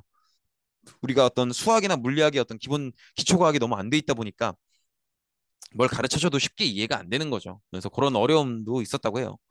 어쨌든 그렇고, 그러니까 이런 것들이 참 답답한 모습이죠. 사실은 아까 이 얘기는 한번 하고 넘어가고 싶어. 왜 우리 아까 운요 봤었죠? 그럼 그런 생각이 들잖아. 일본은 서양이 아니잖아요. 일본은 우리 옆 동네에 있는 나라잖아요. 근데 일본은 어떻게 저렇게 빠르게 배울 수 있었냐고. 여기서 하나 좀 짚고 넘어가고 싶은 게, 그러니까 일본이 일본의 근대화 정책을 메이지 유신이라고 해요. 일본의 근대화 정책을 메이지 유신이라고 하는데, 일본은 특징이, 사실은 일본도 미국이 압박을 해서 문을 연 거거든요. 근데 일본은 문을 열자마자 사실은 그게 이제 일본 정치의 큰 변화의 이제 순간이기도 했어요. 그동안은 이제 쇼군이라고 하는 어떤 장군들 중심으로 정치가 이루어지다가 이제 천황 중심으로 정치가 돌아오는 거대한 어떤 변화의 시점이기도 했지만, 이제 서양 문물을 받아들이면서 처음부터 과학기술과 문화 제도를 동시에 다 받아들여요. 그러니까 굉장히 거대한 개혁을 했던 거죠. 굉장히 급진적이고 굉장히 거대한 개혁을 했던 건데 그 개혁의 중심에 있었던 기구 중에 하나가 뭐냐면 번역국이라는, 난 이걸 좀 강조하고 싶었어. 일본은 번역국이라는 걸 운영해요. 이게 되게 중요한 개혁 중심 기구야. 뭔지 알겠죠? 뭐 하는 데인지 딱 설명 안 해도 알겠죠? 번역하는 데요. 외국 책들을 일본어로 번역하는 데야. 그죠? 어, 그래서 사실은 서양 애들의 문화는 우리 동양권에서는 아예 없는 개념도 많잖아요. 뭐 민주주의라든지 뭐 이런 것들, 사회주의라든지 뭐 이런 것들. 그죠? 그래서 일본이 저때 번역국을 설치하고 난 다음에 서양의 많은 책들을 번역하기 위해서 자기들이 문자나 단어를 새로 만들기도 해요. 그래서 지금 우리가 일상적으로 쓰는 단어들 중에서는 저때 일본이 번역을 위해서 새롭게 만든 단어들을 우리가 쓰고 있는 것들도 많아요. 대표적으로 민주주의, 사회 이런 개념들. 그죠? 그런 개념들도 일본이 만든 단어예요. 그 단어 자체가. 그럴 만큼 이제 서양의 여러 가지 학문적 성과들을 번역하기 위해서 굉장히 노력을 많이 했고요. 번역을 그렇게 열심히 해놓으니까 이게 가장 큰 장점이 뭐냐면 그러니까 걔네 나라 사람들 중에서 서양 언어를 못해도 공부가 되는 거예요. 번역국에서 번역을 해주니까. 그러니까 일본의 학문이 빠른 속도로 성장을 할 수 있었던 거야. 근데 우리는 그게 잘 안 됐지. 그게 이제 굉장히 아쉬운 대목인데 더 아쉬운 건 뭐냐면 지금 우리는 그게 지금도 잘 안 되고 있어요. 지금도 우리가 번역이 굉장히 취약해요. 학문 분야에서. 그러니까 예를 들면 이런 거예요. 봐봐. 신기하지 않아요? 일본은 과학 분야나 계속 노벨상이 계속 나오잖아요. 일본은 순수과학 분야 물리학이나 이런 데서 계속 노벨상이 나온다고. 근데 우리는 안 나오잖아. 그죠? 왜 안 나오는 거냐면 기본적인 구조가 이래요. 전 세계에서 어떤 학문, 예를 들어서 물리학이라고 해요. 그러면 예를 들어서 미국의 어떤 학자나 독일의 어떤 학자가 되게 최신식 물리 논문을 냈어요. 그러면 일본은 그걸 바로 번역해요. 일단 번역을 해. 뭐 어쨌든 간에 일단 번역을 해. 그래서 그런 자료들이 쫙 쌓여요. 그럼 예를 들어서 일본에 이제 막 대학생 된 천재 학생이 있어. 근데 이 학생은 물리학 천재야. 근데 다른 나라 말은 못해. 그럼 이 친구는 다른 나라 말을 못해도 이미 최신식 다른 나라 논문들이 다 번역이 돼 있기 때문에 상관없어요. 그거 공부하면 돼. 근데 우리나라는 어떤 식이냐면 내가 물리학을 공부하고 싶어. 근데 세계 최첨단 막 최신 논문들이 막 다른 나라 논문들이 나와요. 미국 논문, 독일 논문 나와요. 그러면 번역이 안 돼요. 번역이 안 되고 내가 그 나라 말을 배워야 돼. 열심히 노력해서 하면 돼요. 하면 되긴 하는데 번역이 계속 이루어지는 나라랑 번역이 안 되고 있는 나라랑 어디가 더 연구 인력이 풍부하겠냐고요. 일본은 안 그래도 인구가 더 많은데 일본은 그 나라 말을 안 해도 그 나라의 연구 자료들을 공부할 수 있고 우리나라는 그 나라 연구 자료를 공부하려면 내가 그 나라 말을 공부를 해야 되고 어느 나라가 훨씬 더 연구 인력이 많겠어요. 그러니까 빠르게 학문이 성장하는 거예요. 네, 그런 차이가 있는 거예요. 그러니까 우리가 이제 이번 학기를 배우면 일본을 정말 싫어하게 될 수 있어요. 왜냐면 우리가 일본한테 너무 나쁜 짓을 많이 당했기 때문에 어떻게 인간으로서 저런 짓을 할 수 있나라는 것들을 많이 볼 거예요. 그러면 일본이 굉장히 싫어질 텐데 물론 싫어할 수 있죠. 당연히 싫어하는 게 당연해. 하지만 일본이 그 생각도 해야 되잖아요.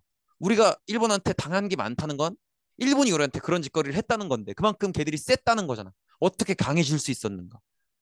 우리는 그걸 막지 못했기 때문에 당했는데 우리가 막지 못하게 할 만큼 걔들이 셌다는 건데 걔들은 왜 그렇게 강해질 수 있었나? 그 짧은 시간 안에 걔들이 서양에 있는 국가도 아니고 같이 아시아권에 있었는데 걔들은 어떤 방법과 어떤 자세였길래 그렇게 빠른 속도로 강해질 수 있었는가는 배워야죠. 네, 그런 차이가 있다는 거예요.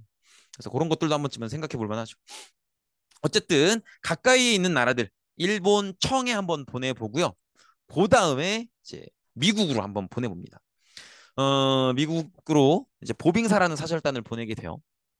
일본이랑 청은 가까우니까 보낼만 한데 사실 미국으로 보내는 건 정말 큰 용기 낸 거죠.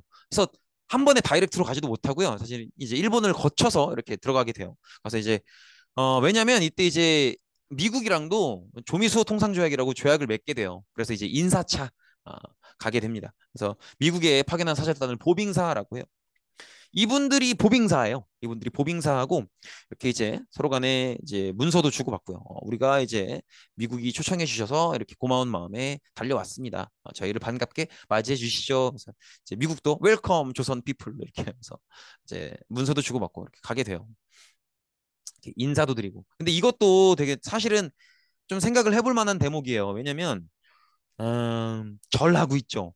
이게 이제 당시에 미국 대통령이 아서 대통령이었는데 그 대통령을 맞이할 때 절을 하는, 사실 이건 그림이기는 해요. 사진은 아니야. 그림을 이렇게 조선 사절단이, 근데 얘들이 이걸 그림으로 남긴 것도 충격받아서 그래요. 대통령한테 절을 한다고?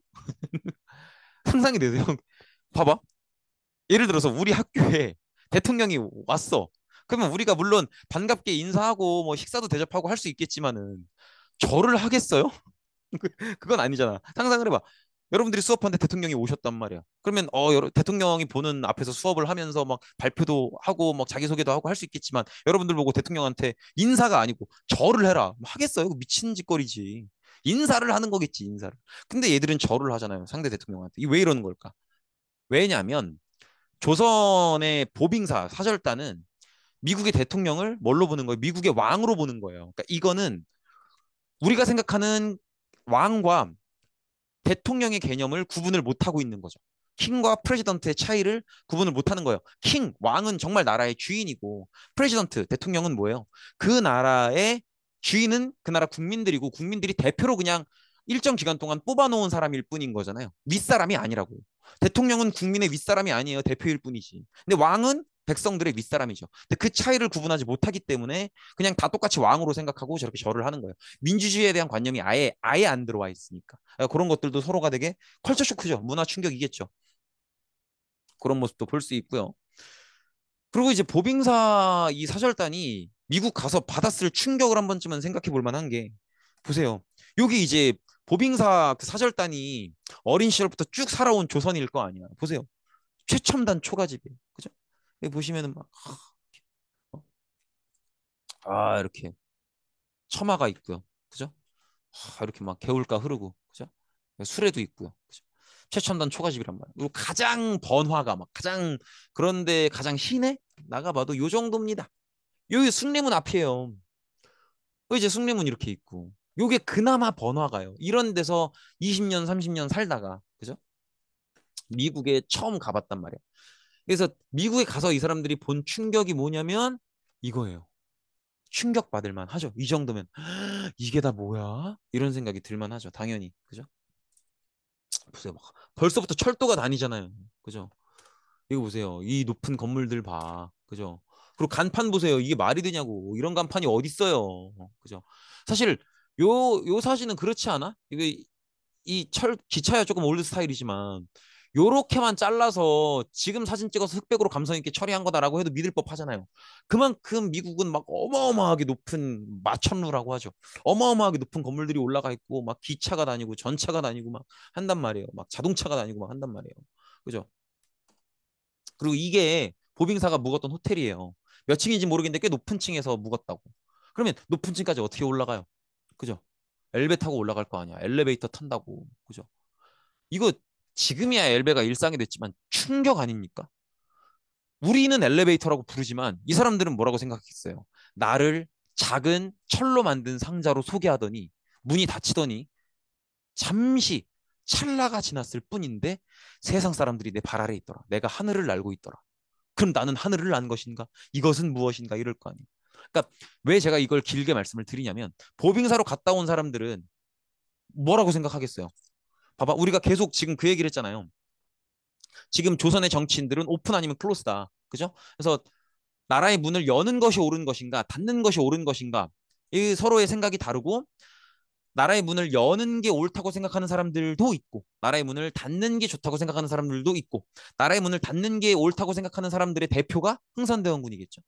그렇게 다 있는데 보빙사는 이걸 보고 뭐라고 생각하겠어? 무조건 열어야지. 이건 뭐 차이가 지금 격차가 너무 심하죠. 그러니까는 이거는 안 열고선 안 되겠구나. 그죠? 그러니까 사실은 그래요.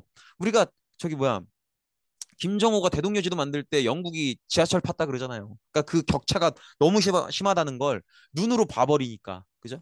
완전히 우리가 문을 열어야겠다라는 걸로 완전히 머릿속에 새겨지는 거죠. 그런 충격들도 한번 생각해 볼 만하죠. 근데 이제 그런 사람이 있는가 하면 반대편에는 다른 계열의 사람들도 있는 거예요. 위정척사라고 하는 건 이런 거예요. 봐봐, 우리가 그런 얘기 했었죠. 예전에 뭐 그런 거 물어봤었잖아. 흥선대원군이 쇄국 정책을 했는데 그 잘한 거냐 못한 거냐. 그 대답하기 쉽지 않다 그랬죠. 왜냐면 흥선대원군이 문을 닫는 걸 잘못했다라고 얘기하면 우리가 받아들이지 못했던 그런 과학기술들이 아쉬운 건데 사실은 무조건 잘못했다고 욕하기에는 문을 닫을 만한 충분한 이유도 있었다라고 생각을 하는 거니까. 그죠? 오픈이면 그래서 이제 당시에 조선의 정치인들은 크게 두 종류였다. 오픈이 옳다고 생각하는 사람, 클로즈가 옳다고 생각하는 사람. 근데 이제 우리가 기억하기로 흥선대원군이 집권했을 때는 클로즈 계열들이 목소리가 컸던 거고, 그렇죠? 흥선대원군 물러나고 나서는 오픈 계열이 목소리가 컸던 거죠.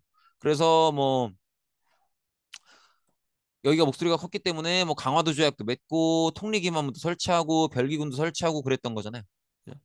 이런 모습을 볼 수 있는 건데, 이런 정책들, 이런 개화 정책, 오픈 계열의 개화 정책이 이루어지고 있는 동안 사실 클로즈를 주장하는 사람들이 없는 게 아니죠. 다만 자기들이 이제 세력이 약해졌으니까 조용히 있는 거죠.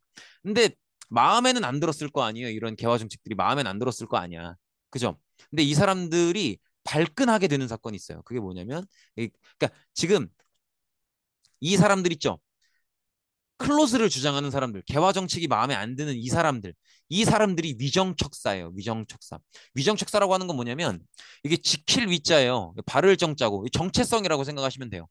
우리의 정체성, 즉 우리가 오랫동안 몇백 년 동안 지켜왔던 유교 성리학 그 가치관을 지켜야 된다라고 생각하는 사람들이 위정척사예요. 그래서 우리의 정체성, 바른 것을 지키고 사사로운 것을 배척한다. 이런 의미예요. 여기서 얘들이 말하는 사사로운 건 서양에서 넘어오는 모든 것들을 얘기하는 거죠. 성리학을 오염시킬 것 같은 것들. 예를 들면 서양에서 넘어오는 기독교, 서양에서 넘어오는 다양한 문물들 이런 것들을 다 배척해야 된다고 보는 거죠. 근데 그런 사람들을 위정척사라고 하는데 이 위정척사들이 발끈하게 되는 사건이 있어요. 뭐냐면 이거예요. 조선책략이라는 책이 있어요. 저 책은 원래는 일본으로 갔었던 2차 수신사 그 사람들이 가져온 책이에요. 그래서 우리나라 사람이 쓴 책은 아니고요. 황준센이라고 하는 중국인이 청나라 사람이 쓴 책인데 이 책을 가지고 온단 말이에요. 근데 이 책을 고종이 읽고 이 책을 굉장히 감명을 깊게 진짜 맞는 얘기다 이렇게 생각을 해서 이 책을 쫙 복사를 해서 이제 복사를 손으로 썼겠죠. 이제 신하들한테 쭉 읽혀요. 그러니까 고종 생각에는 이 책을 보여주면 많은 신하들이 다 그동안은 이제 성리학을 지켜야 된다, 문을 닫아야 된다 이렇게 생각했던 그런 신하들도 문을 열어야 되겠다라고 생각을 바꿀 거라고 믿었나 봐요. 그래서 이렇게 어, 조선 책략을 딱 신하들한테 보여줘요. 보여주는데 물론 이 내용을 받아들이고 맞다 맞다 문을 열어야 된다 하는 신하들도 있지만 발끈하는 신하들도 있는 거예요. 왜냐하면 이 책의 내용이 뭐냐면 이 책은 그런 내용이에요. 조선의 위기를 경고하는 내용이에요. 근데 이 책이 얘기하는 조선의 위기는 뭐냐면 이런 거예요. 다른 나라 중에서 조선을 노리고 있는 나라가 있다는 거야. 조선을 침략하려고. 그 나라가 조선을 왜 노리냐? 조선이 뭘 기분 나쁘게 해서가 아니고요. 그 나라가 갖고 싶어 하는 게 있는데 조선이 그걸 가지고 있다는 거야. 그래서 노릴 거라는 거야. 그거 어딘지 아시겠어요? 그럼 그 나라가 원하는 건 뭔지 알겠어요? 근데 힌트를 드리면 이 나라가 너무 커. 너무 커. 어떤 나라냐면 러시아예요. 러시아가 조선에 원하는 건 뭘까? 러시아한테는 없는데 조선에 있는 거. 항구입니다. 항구. 한국어 없어요? 러시아 북쪽에 바다 있지 않나? 있어요. 있는데 걔들은 겨울에 얼어요. 이게 문제야. 그래서 러시아는 아시다시피 그렇잖아요. 러시아는 크기도 크지만 그렇게 크지만 여기가 다 북쪽이라고. 다 북쪽이 더 올라가면 북극이에요. 북쪽 끝이야. 그러니까 얘네들이 가지고 있는 많은 항구들은 겨울 되면 싹 다 얼어요. 항구가 얼기 때문에 항구든 얘들이 가지고 있는 함대나 배든 기능을 못해. 그러니까 러시아의 가장 큰 소원은 얼지 않는 항구를 원하는 거죠. 근데 누가 가지고 있어요? 조선이 가지고 있지. 부산, 그죠? 목포, 그죠? 얼마나 좋아, 그죠? 울산, 그죠? 그러니까는 황준센이라는 사람이 볼 때는 러시아가 반드시 조선을 침략해 들어올 거다.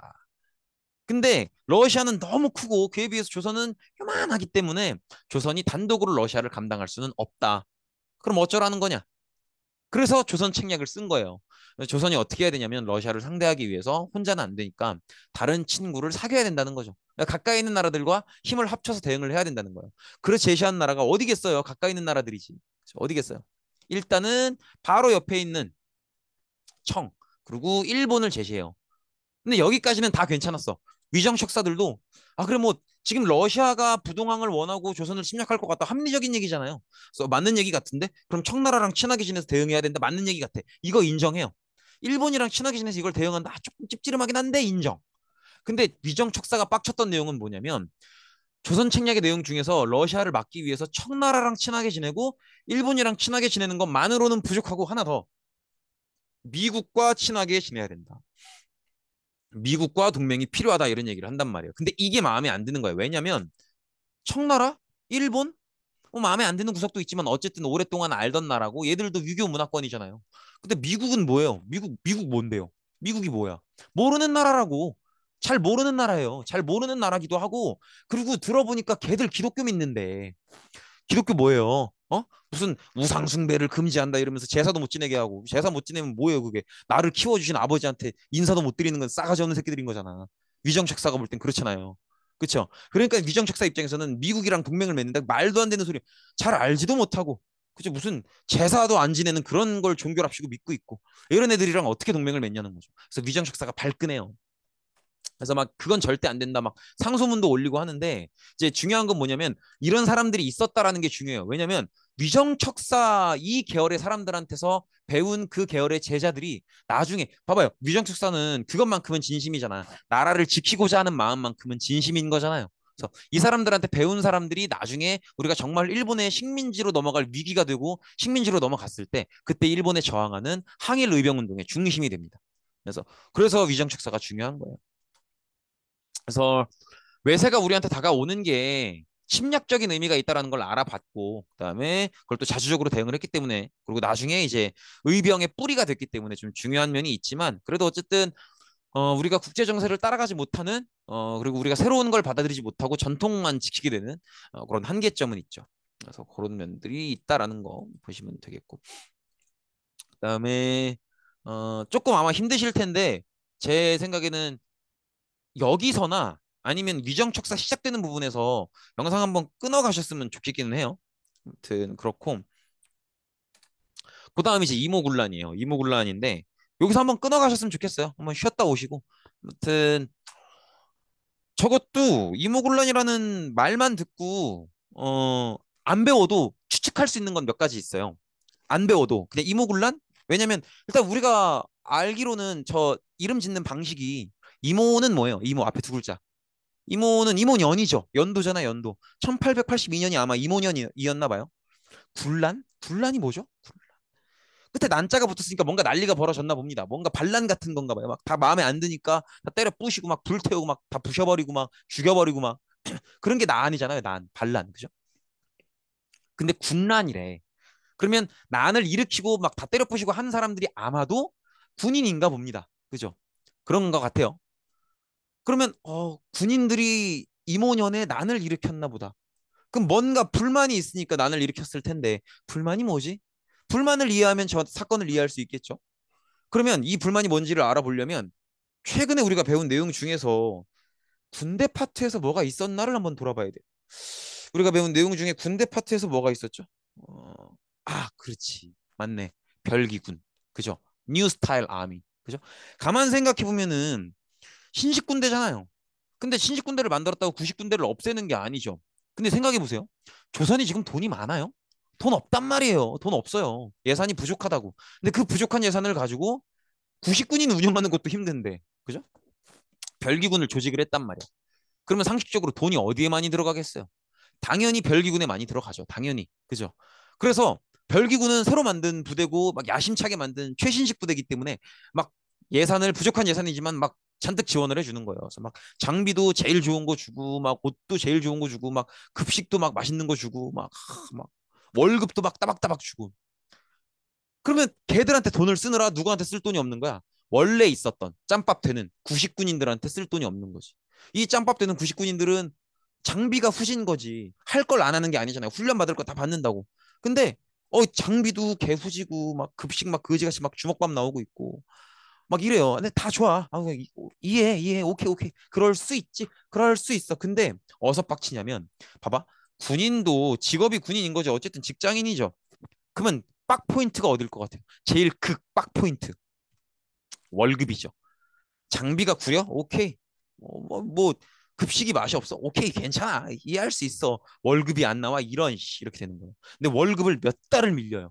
월급이 몇 달이 밀리는데 주겠대. 어느 날 줄 거래요.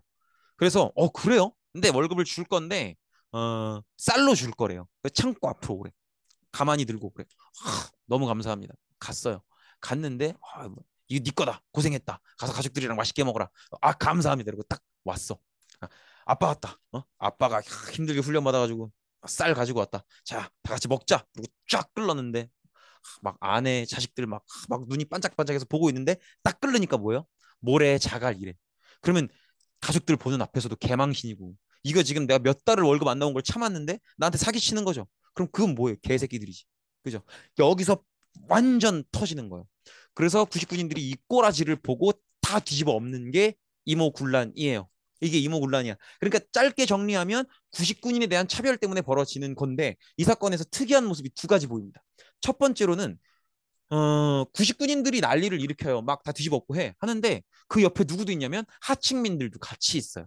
그러니까 99인들의 분노에 하층민들도 같이 동참하는 거예요. 그러니까 그 얘기는 하층민들이 99인들한테 느끼는 공감대가 뭐가 있다는 거죠. 하층민들이 어떤 사람들이죠? 아래 하자잖아요. 그러니까 먹고 살기 힘든 사람들이잖아. 그럼 하층민들이 99인들이 뭘 공감했다는 거죠? 근데 사실 생각해 보면은 조금만 넓게 생각해 보면 그래요. 99인은 상층민이야? 그렇잖아. 99인은 상층민이냐고. 몇 달씩 월급이 밀려가지고 그런 사람들인데 맨날 월급 밀릴 때마다 집에 가서 뭐라 그랬겠냐고요. 그 배고픈 배를 붙잡고 막 여보 미안해. 야, 얘들아 미안하다 했을 거 아니에요. 그런 사람들이 상층민이에요? 아니죠. 그러니까 99인도 하층민이에요. 넓게 봐서는 직업이 군인인 거지. 이 같게 보셔야 된다고. 99인도 결국은 하층민이에요. 그러니까 이 얘기는 우리가 뭘 볼 수 있는 거냐면 99인이나 하층민 이런 결국은 이 사람들은 뭉뚱그려 묶어서 말하면 백성이에요. 그죠? 근데 백성들이 지금 왜 애초에 반란을 왜 일으켰어요? 별기군이 만들어졌기 때문에 99인들이 차별을 당한 거죠. 그래서 이거 터진 거죠. 그럼 별기군은 왜 만들어졌어? 근대화 정책, 개화 정책이죠. 백성들이 개화 정책을 안 좋게 보는 거예요. 우리가 이 사건에서 그걸 알 수 있는 거야. 99인을 포함한 일반 백성들이 개화 정책을 굉장히 안 좋게 보고 있구나. 왜? 왜 일반 백성들은 근대화 정책을 안 좋게 볼까요? 돈 들어가서 그래요. 돈지랄로 보이는 거예요. 왜냐면 잘 생각해 보세요. 내가 이미 세금을 냈어. 농사 지어서 10분의 1 세금을 냈단 말이야. 그리고 세금 내고 좀 부족한데 열심히 살아야지. 막 농사 짓고 있는데 관원 관리가 또 와요. 와서 또 세금 내려. 세금 냈는데요. 안 돼. 필요하니까 더 내래. 어디다 쓰시는데 돈이 어디다 피고 어디다 쓰시게요. 그러니까 뭐라더라? 뭐토 통리기무함은 그런 걸 만들었대. 그 만드는 운영비가 필요해서 세금을 더 내셔야 된대. 개빡치네 진짜 먹을 것도 없는데. 알겠습니다. 드렸어. 그리고 한 몇 달 지났나? 또 오셔. 또 와가지고 또 세금을 달래요. 이번엔 또 뭔데요? 뭐를 처음 만드시길래? 뭐라더라? 별기군? 그런 걸 만든대. 그러면서 또 돈이 필요하대. 그러니까 내시래. 빡이 치겠어, 안 치겠어? 그러니까는 이게 결국은 근대화 정책이라고 하는 건 다 돈으로 하는 거기 때문에 그 돈이 뭐예요? 세금이잖아요. 그러니까 백성들 입장에서는 근대화 정책이 다 돈지랄로 보이는 거예요. 지랄들하고 앉았네. 다 그거 한다고 또 내 세금 뜯어갈 거잖아. 이렇게 보이는 거예요. 안 그래도 힘든데. 그러니까 여기서 우리가 알 수 있는 건 기본적으로 농민들은 근대화 정책을 안 좋게 본다는 거예요. 그리고 하나 더. 이 99인들이 이모군란을 일으키면서 주 공격 대상이 물론 정부 고관도 있지만 보세요. 일본인 교관 및 일본 공사관이. 그러니까 일본에 대한 혐오감이 있어. 근데 그것도 그럴 법한 게 잘 생각해 보면은 근대화 정책을 한답시고 최초의 근대적 조약 강화도 조약 일본이죠. 그다음에 별기군을 만들었대요. 교관 일본인이네 이 새끼들 봐라. 이렇게 되는 거예요. 그러니까 뭔가 근대화 정책을 한다, 뭔가 변화할 거다라고 할 때마다 일본이 묻어 있어. 그러니까 일본에 대한 반감도 같이 생기는 거죠. 이것도 한 번쯤은 챙겨가 볼 만하죠. 그래서 우리가 이모군란에서 좀 알 수 있는 게 99인이 일으킨 사건이지만 사실은 시작을 99인들이 한 것이 이건 일반 백성들이 일으킨 사건이라고 보셔도 돼요. 그 시작을 99인들이 해준 것뿐이지 그 옆에는 일반 백성들도 같이 있었다고. 그래서 일반 백성들이 근대화 정책을 안 좋게 보고 있구나. 다 돈지랄로 보고 있구나라는 걸 느끼실 수 있는 거예요. 그렇게 보시면 되겠고, 그다음에 그와 함께 일본에 대해서도 감정이 안 좋아지고 있구나라는 걸 알 수 있죠. 그럼 여기서 한 발만 더 얘들이 막 다 뒤집어 엎었어. 막 다 때려 부시고 막 이 새끼들아 했어. 막 난리를 일으키고 나니까 이 수습을 해야 되는데 리더가 없는 거야. 다 승질만 부려놨지 리더가 없어요. 이거 어떡하지? 리더가 없네. 이거 어떻게 해야 돼요? 그래서 고민을 해봐요. 우리를 이끌어줄 만한 리더, 지도자급, 리더급 인재가 누가 있나? 근데 이제 리더급이어야 되는데 지도자급이어야 되는데 우리랑 생각이 같아야 돼. 그러니까 근대화 개화 정책을 안 좋게 봐야죠. 개화 정책을 안 좋게 보는 사람, 그러니까 클로즈 계열이겠죠. 그쪽 사람들 중에서 지도자급 누구 있지? 위정척사 조금 급이 낮아. 누가 있을까? 그렇죠. 흥선대원군이 있죠. 그래서 흥선대원군을 찾아갑니다. 흥선대원군이 이들 받아줄까요? 안 받아줄까요? 받아주지. 당연히 받아주지. 왜냐면 흥선대원군이 왜 물러났는데? 흥선대원군 왜 물러났어요? 그쵸? 인기가 없어서 물러났잖아. 나를 지지해주는 사람이 없어서. 근데 나타났잖아. 팬덤이 나를 제 발로 찾아왔는걸? 그럼 당연히 집권해야지. 그래서 이모군란을 일으킨 세력들을 바탕으로, 그 힘을 바탕으로 흥선대원군이 잠깐 집권을 해요. 흥선대원군이 집권할 때 왜 집권했지? 왜 알 수 있죠. 왜 집권했지가 아니고 집권한 상태에서 뭘 할지, 어떤 정책을 할지는 우리가 사실은 안 배워도 알 수 있어요. 흥선대원군이 어떤 정책을 펼칠지는. 그렇지 않아? 봐봐. 흥선대원군이 그동안 물러나 있었죠. 물러나 있는 동안 근대화 정책이 진행이 됐잖아. 통리기모함은 만들고 별기군 만들고 막 했잖아요. 그걸 흥선대원군이 방구석에 있으면서 힘이 없으니까 물러나는 있지만 좋게 봤을까? 아닐 거라고요. 근데 이제 이모군란 일으킨 사람들이 나를 찾아왔고 그 힘을 바탕으로 내가 집권을 했어. 그럼 그 다음에 뭐 하겠어요? 자기가 그동안 봤던 안 좋은 것들을 없애겠지. 뭐겠어요? 통리기모함은 철폐하고 별기군 폐지하고 그렇게 되는 거죠. 그래서 통일기맘은 별기군을 철폐합니다. 흥선대원군이 집권을 한 상태에서 그동안의 근대화 정책 다 없애고 자기 마음대로 하려고 하는데 누가 들어오냐면 청나라가 들어옵니다. 왜죠? 청나라가 왜 들어오죠? 근데 여기서 사실은 청나라의 입장을 생각해 주셔야 돼요. 잘 생각해 보셔야 돼요. 그러니까 우리가 역사를 배울 때는 어떤 행위를 한 주체의 의도를 봐야 되거든요. 우리 입장에서만 볼 게 아니야. 한국사 공부할 때 그게 제일 위험해요. 우리 입장에서만 보는 게 제일 위험하다고. 청나라가 이 타이밍에 왜 들어올까? 청나라한테 조선은 뭐냐면 내 동생이에요. 내 동생. 이해되시겠죠? 청나라한테 조선은 내 동생이야. 내가 물 떠오라면 물 떠오고 내가 시키는 대로 하는. 그래서 자기들 왕 올라올 때마다 그 왕이 막 사신 보내가지고 제가 왕을 해도 되겠습니까? 막 허락받기도 하고 막 물론 요식 행사긴 하지만 그리고 자기들 황제 새로 올라오면 다 인사 보내고 그렇게 항상 아침마다 막 문안 인사 오고 막 새해가 되면 또 새해라고 인사 오고 선물 보내고 그런 내 동생이란 말이야. 내 말 잘 듣는. 근데 어느 때부턴가 내 동생인 조선이 딴 새끼랑 놀아. 그게 누구예요? 일본이에요. 그죠? 그럼 언제부터 딴 새끼랑 놀아? 그렇지. 강화도 조약 때부터. 강화도 조약 뭐 그런 걸 맺는데 조약문을 어떻게 해서 구했어. 읽어보니까 첫 줄이 뭐예요? 조선은 자주국이다. 자주국? 자주국? 조선은 자주국이 아니지. 조선은 뭐예요? 내 동생이지. 조선은 마이 브라더지. 마브로인데 마브로 조선이 자기가 자주국이랍시고 일본이랑 최초의 근대적 조약을 맺고 있는 거예요. 그럼 여기서 뭘 느끼겠어요? 얘가 내 말을 안 듣겠구나. 내 동생이었는데 이 새끼가 내 말을 안 듣고 일본이랑 좋은 친구 만났다고 아주 그냥 내가 점점점 얘한테서 영향력이 떨어지는구나라는 걸 느끼는 거죠. 그리고 그 뒤에도 무슨 뭐 일본인 교관을 들여와서 무슨 신식 군대를 만들고 이러고 있으니까. 그래서 청이 보여줄 때가 됐다. 내가 누구인지를. 너의 형은 나다. 내가 너의 형이다. 이렇게 조선에 자신의 영향력을 보여줄 때가 되는 거예요. 그러니까 여기서부터 사실은 뭐가 시작되는 거예요? 조선을 놓고 일본과의 경쟁이 시작되는 거예요. 일본한테 경고하는 거야. 조선은 내 동생이야. 네 꺼져라. 이걸 사실은 경고하는 의미도 있는 거고. 그래서 조선에 대해서 자신의 영향력을 보여주기 위해서 이걸 기회로 본 거예요. 사실은 청나라가 개입하는 근본적인 이유는 이모군란이 벌어진 걸 조선이 스스로 못 막아서겠지만 청나라 입장에서 볼 때는 조선이 스스로 이모군란을 못 막고 있는 게 자기가 어떤 사람인지를 어떤 나라인지를 보여줄 수 있는 기회인 거죠. 그래서 청나라가 군대를 보내서 이모군란을 청나라가 진압한단 말이에요. 그럼 진압 끝나고 나 청나라가 조선한테 뭐라 그러겠어요? 봐봐, 형이야. 네 형은 나야. 봐봐. 니네 이번에 이모군란 터졌을 때도 니네 스스로 못 막았지. 누가 막아줬어? 내가 막아줬잖아. 그럼 네 형은 누구야? 나야, 나. 너 이모군란 막아준 청나라. 내가 네 형이라고. 그러니까 내가 못 막았으면 니네 망했을 거 아니야. 그러니까 앞으로 어떻게 해야 돼? 형 말 잘 들어. 일본인이 뭐니 이딴 소리 하지 말고. 알겠지? 이렇게 되는 거예요. 그럼 이제 결과를 아시겠죠? 이모군란의 결과는 결국 뭐예요? 청나라의 내정 간섭이 강화되는 거죠. 청나라가 형이야 임마 이러면서 내정 간섭을 강화하는 겁니다. 그리고 이걸 이용해서 청나라가 조선과 정말 조선 입장에서는 극도로 불리한 조약을 맺어요. 그게 바로 조청상민 수립무역 장정이에요. 왜 불리한 조약이냐면 보세요. 사실 조청상민 수립 무역장정 저 조약 이름을 풀네임을 기억하는 건 중요하지 않아요. 너무 길잖아요. 조청 멋있게 하시면 되는데 뭐 어디서 조중무역 이렇게 하기도 하는데 아무튼 조청상민 수립 무역장정의 가장 중요한 내용. 청상인의 서울 진출 허용. 이게 왜 중요하냐면 서울뿐만이 아니고요. 청나라 상인이라면 서울을 포함해서 조선 전체에서 장사할 수 있도록 허락해줘요. 이거 너무 중요한 거예요. 왜냐면 잘 생각해 보세요. 기존의 강화도 조약을 봅시다. 일본이랑 맺었던 강화도 조약 내용에 따르면 개항지가 부산, 인천, 원산이었죠. 그럼 일본 상인은 조선으로 들어왔으면 조선에 아무 데서나 장사할 수 있는 게 아니고요. 조선의 부산, 원산, 인천 여기서만 장사를 할 수 있는 거예요. 일본은. 근데 청나라는 조청 상민 수렵 무역 장정을 맺음으로써 한반도 어디에서든 장사를 할 수 있게 됐단 말이에요.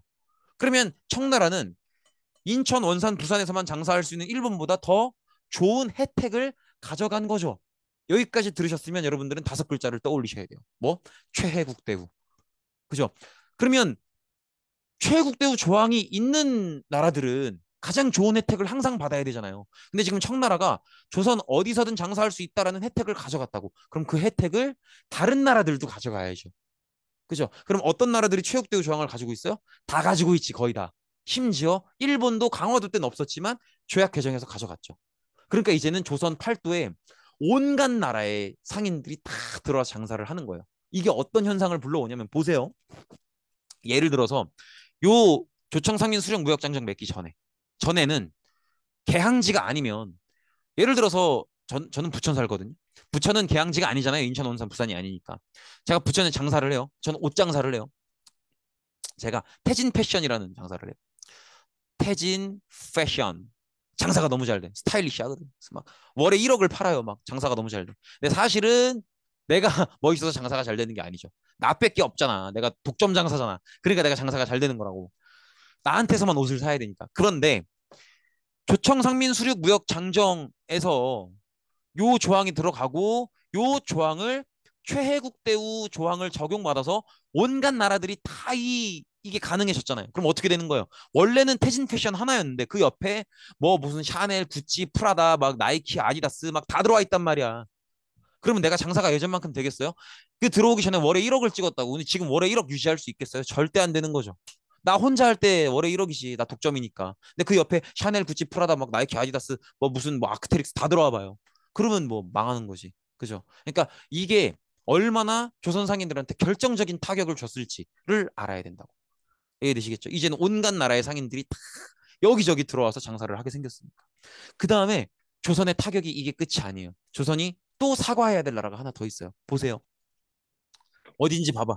이모군란을 일으킨 세력이 뭐를 했대요? 일본인 교관 및 일본 공사관을 습격했대죠. 그럼 우린 누구한테 사과해야 돼요? 일본한테 사과해야 돼요. 그래서 맺는 조약이 제물포 조약이에요. 제물포는 지금의 인천이죠. 이 조약 내용이 뭐냐면 일단은 이모군란을 일으킨 세력이 일본한테 피해 끼친 거에 대한 배상, 교관 죽인 거, 공사관 깨부신. 공사관이라는 건 뭐냐면 그 나라의 외교관들이 우리나라에 들어와서 있는 건물이에요. 그러니까 지금은 뭐 대사관, 영사관 이렇게 얘기하죠. 예를 들어서 일본이랑 우리랑 이렇게 국제 조약을 맺었잖아. 그럼 이 조약을 유지하기 위해서 외교 업무를 봐야 될 거 아니에요. 그럼 우리나라에 뭐 일본에도 마찬가지지만 우리나라에 일본 건물을 하나 설치를 한단 말이에요. 일본 이제 공무원 건물을 관청을 하나 설치를 해요. 그리고 여기에 일본 외교관들이 들어와 있는 거야. 이렇게 이해되시겠죠?